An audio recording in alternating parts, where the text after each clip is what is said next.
In the world of watches, there are brands that are certainly a powerhouse, maybe because of the performance of their watches, the history, the functionality, or the style. Regardless of these things, it is undeniable that there are good watch brands out there that deserve to be talked about, but are not getting the recognition that they deserve. In today's video, I, your luxury warrior, will talk about the Grand Seiko Spring Drive and how it was magnificently made. We will also discuss how it became one of the greatest watch movements ever created. I think it is necessary to talk about the differences between mechanical watches and quartz watches before we get deeper into the more technical part of Grand Seiko's Spring Drive. We will try to explain every detail in the simplest way possible, so that even if you're new into this market, or you're just starting to love watches, you can still understand everything that I will say in this video. Spring Drive movement actually bridges the gap between mechanical watches and quartz watches, and that is what I want to talk about next. The mechanical movement has been used for the longest time in the history of watchmaking until the mid-20th century. Mechanical watches work through the gradual distribution of stored energy using the gear train. The winding of the mainspring starts the process. This is located in a barrel that is able to wind through the winding of the crown at the side of the case or through a rotor if you're using an automatic watch. This winding will cause the mainspring to coil tightly and release energy through the unwinding to a gear train using this thing called an escapement wheel. This escapement wheel will regulate the gradual distribution of energy. Also, the escape wheel will pass the energy to a balance wheel with the help of a locking and unlocking of the pallet fork. The ticking sound you usually hear from the mechanical watches come from the interaction of this pallet fork and escapement wheel. That is basically the heartbeat of a mechanical timepiece. The pendulum-like action of the balance wheel made the locking and unlocking possible. It also delivers the constant flow of energy that lets the mechanical watches keep time. Since there are various beat frequencies, there are also some differences with the movement of the watch. Though in general, most of the mechanical watches complete 3 to 4 full back and forth motions of a balance every second. With this complication in a mechanical watch, you will not be needing an external source of energy like a battery. That is the pro of a mechanical movement, but it is not perfect as there is also a con with this type of watch. Because of the locking and unlocking, a mechanical movement creates lots of friction.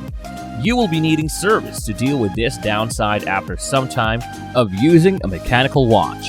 The jewels on the pallet fork actually help in minimizing the friction, but it is unavoidable. There is also a problem with temperature change with mechanical movement. When the oscillation of the balance wheel is interrupted, then the watch can either gain or lose time very quickly. Now we will talk about quartz watches.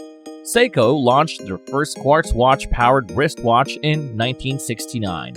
They created quite a momentum right there in the industry of watchmaking. From then, there were changes in how the consumers looked at watches and how watches were sold.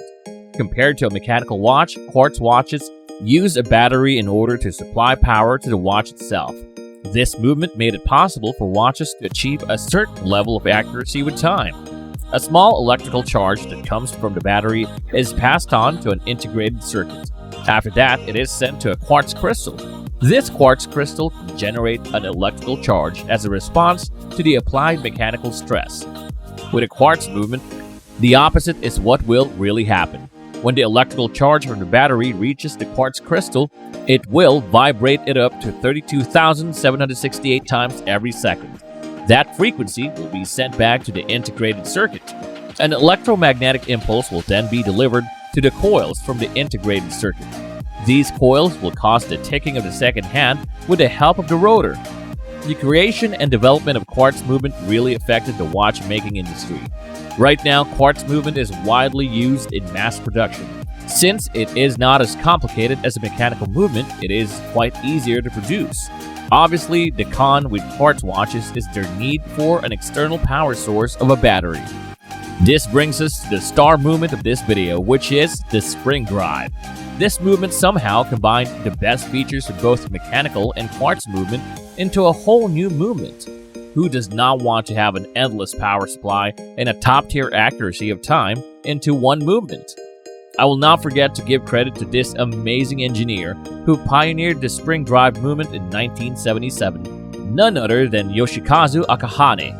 They released their first prototype in 1982, and they made their first watch available in Japan in 1999. For sure, it was not perfect when they started this concept, but since the idea was conceived, they made sure to make improvements throughout the year. The first automatic winding spring drive was launched and made available in the international market in 2005. It is safe to say that this is one of the most groundbreaking discoveries in chronological history. With a spring drive, you'll also see most of the components that make up a mechanical movement. There is a rotor and what looks like a balance wheel. Knowing about the pros and cons of both the mechanical and quartz watches can show you how well the spring drive fills in the gaps between the two movements that I have discussed earlier. Besides the mainspring, you will also enjoy the perks of not needing an external power source while getting the same accuracy as the quartz movement can offer.